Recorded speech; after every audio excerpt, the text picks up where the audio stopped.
Hey guys, and welcome back to the channel. Today we're driving the 2024 BMW i4 M50. So this is essentially BMW's first EV that is a dedicated M car, and I think it looks great. We have the exterior carbon fiber package.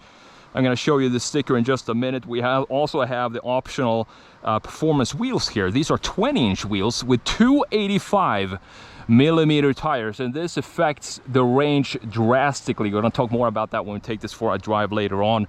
Beautiful styling. You see some exterior details in the back here. i4, this paint color is this blue color is a $4,500 option for this car. I'm going to show you as well that on the sticker in a minute. The front end looks pretty clean. We still have the big kidneys in the front end, which I am still not sold on. I wish we still had some more clean BMW styling for the front end grills here. It's also covered up, half of it, and then you have this radar location in one of the kidneys, so it sits down here on the driver's side kidney. Pretty fun integration of that. You have some additional carbon fiber down here, and of course the side mirrors are also the caps for the side mirrors here, also carbon fiber, and they're in this M styling. So with that said, this is the exterior. We're going to take this now out on this beautiful road, and I'm going to show you just how well of an EV, how good of an EV this is when it comes to driving the car. So looking at the overview of the interior, we also have some optional leather for this car. And the interior, if you're used to BMWs, you're gonna be very familiar in here. Actually, before we talk more about this interior, let's pop the hood, because you would think that with this massive hood that we have on this car, we would have a big frunk. But since this is based on an internal combustion engine version, the 4 Series Grand Coupe, we still don't have any sort of storage down here. Instead, we have this big plastic cover, and that's all. You don't have any storage in the frunk, which is fine by me, because personally, all the EVs I've driven and had, I've never personally used the frunk myself, so that's totally fine by me. Now, looking at the trunk, we can check out that as well before we look at the interior and take this for a drive. This, of course, being not a sedan, a hatchback. We do have plenty of space back here. All the charging cables and stuff is located right here underneath this cover. You do have a Harman Kardon subwoofer, I do believe this is, and some more stuff on the right side with some additional storage on the side. And that's pretty much it for the trunk. Power assisted, of course. Quickly have a look at the rear seats here. Not too much space in here. If I jump in behind my own driving position, you can see that it's pretty cramped, but you do have climate control settings here, and of course 2 cup holders in the armrest right there. And that's pretty much it for the rear seats. Now let's go into the fun stuff, and let's take this beautiful color, by the way. Quickly have a look at the sticker before we take it for a drive. Let's fire this up because it's getting a little hot in here.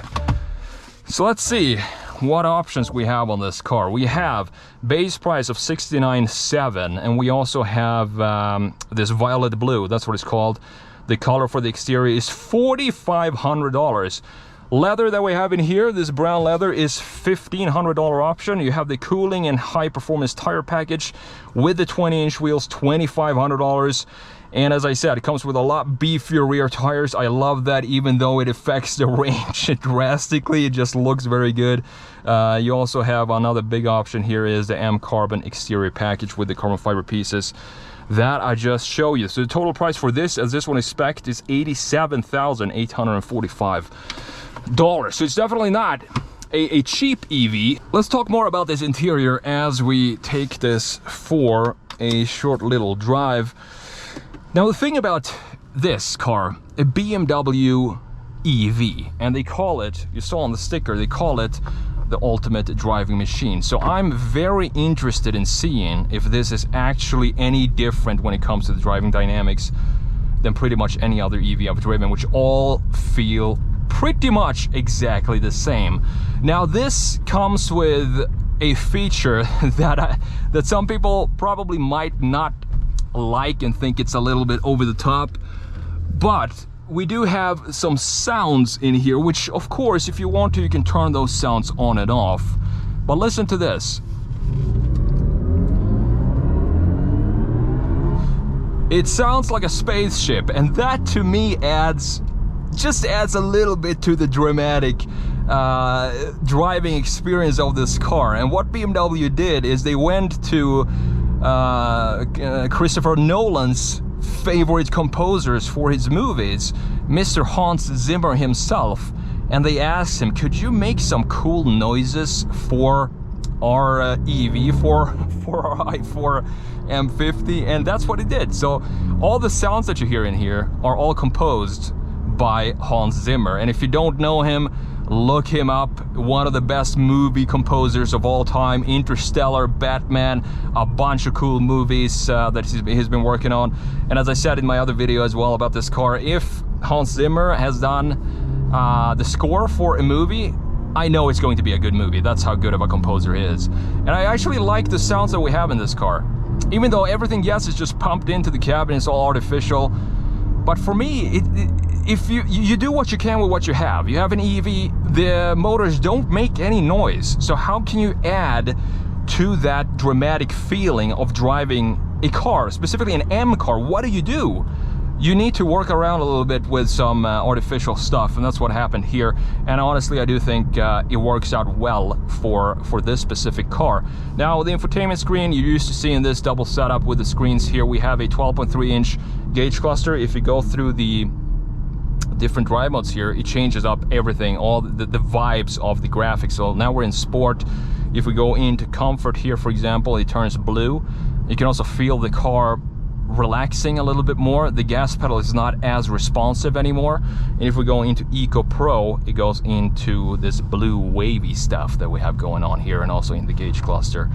Now, some of the spec and tech here, we have 536 horsepower, 0 to 60 as tested 3.4 seconds. The official numbers are very, very conservative. Top speed is limited to 130 miles per hour. You have a range of about 270 miles, but here is where these, let's pop it back into sport. I'm going to talk more about the range in a minute, but when you pop it from Eco into sport, you can feel the entire car just tenses up. It's ready to go. You can feel the gas pedal just, you can feel that the response is getting a lot more responsive when you put it into sport. I love that about the drive modes of BMWs. They're very different. Normally when you toggle between these, you can barely feel any difference, but in BMWs you always feel a big difference. So with this tire package that you have here, 270 miles of range for the 19-inch wheels with the little thinner rear wheels. But since this has the optional tire package, the range drops from 270 miles, which is, to begin with, not fantastic. It drops to 230 miles just because of the wheel and tire package that we have on this car.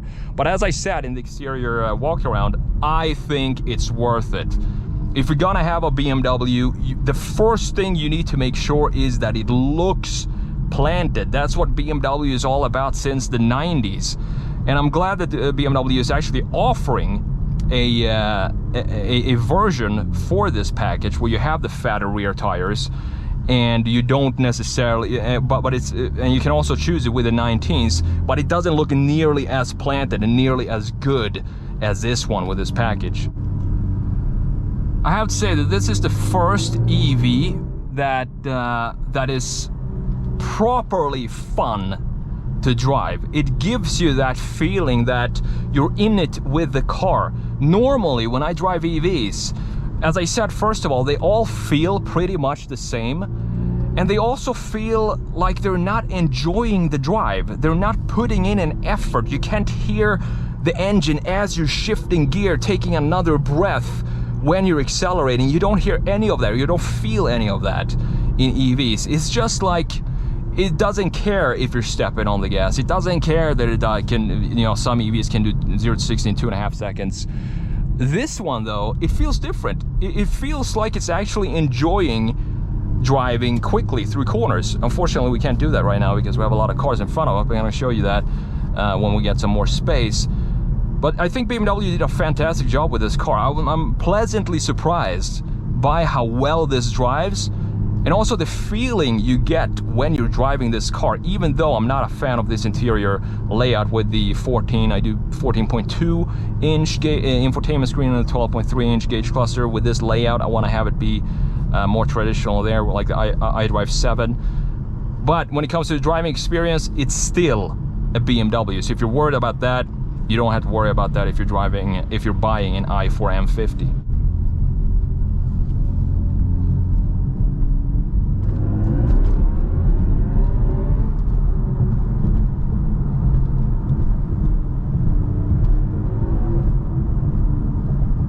It just feels so good in the corners, and the acceleration, it's so instant. You get all this torque instantly. And that's one benefit, of course, with the dual motors and all-wheel drive in an EV, is that it just pulls so hard.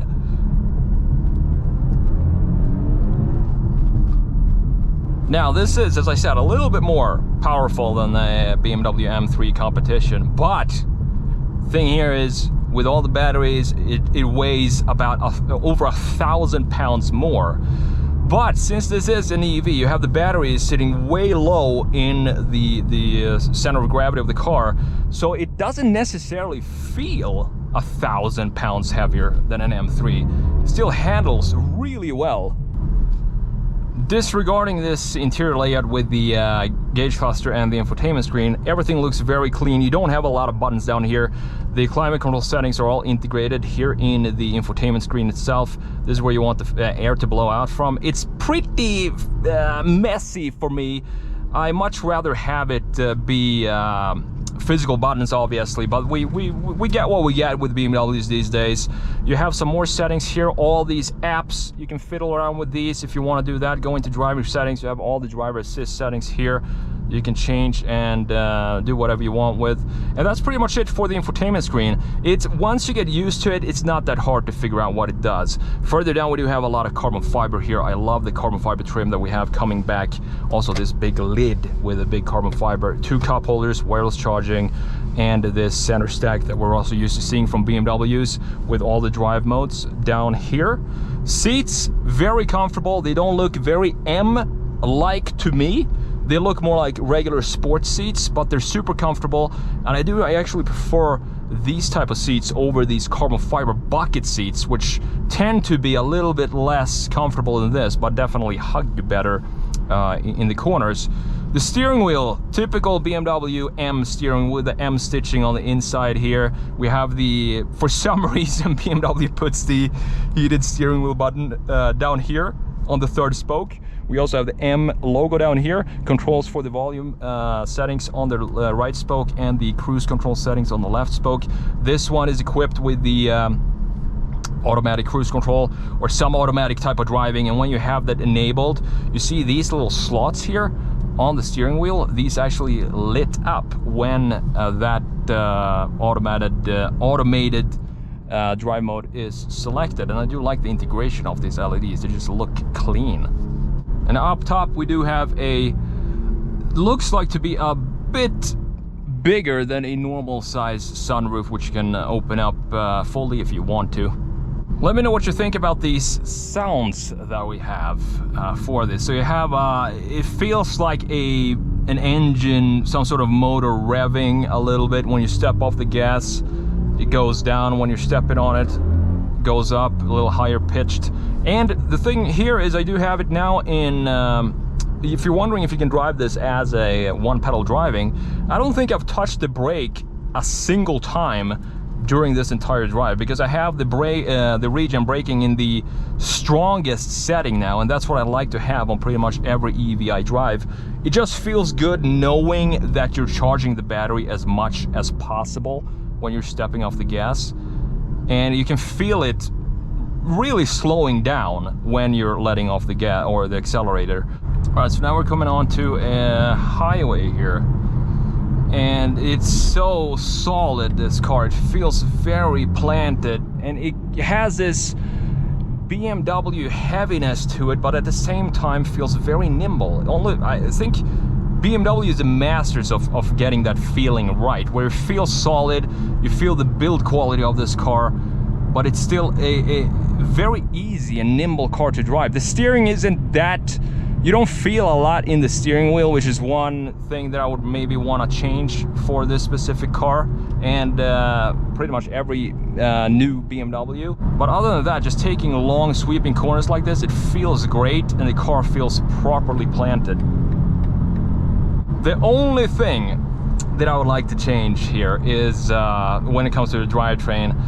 As I said before, the range just drops so fast. Now we're going downhill, so it's not going to affect the range. But taking this on a long road trip, if you're planning on doing that, just be prepared to make a lot of stops charging this car, specifically if you decide to go with this beautiful staggered setup that we have with wheels, 285s in the rear.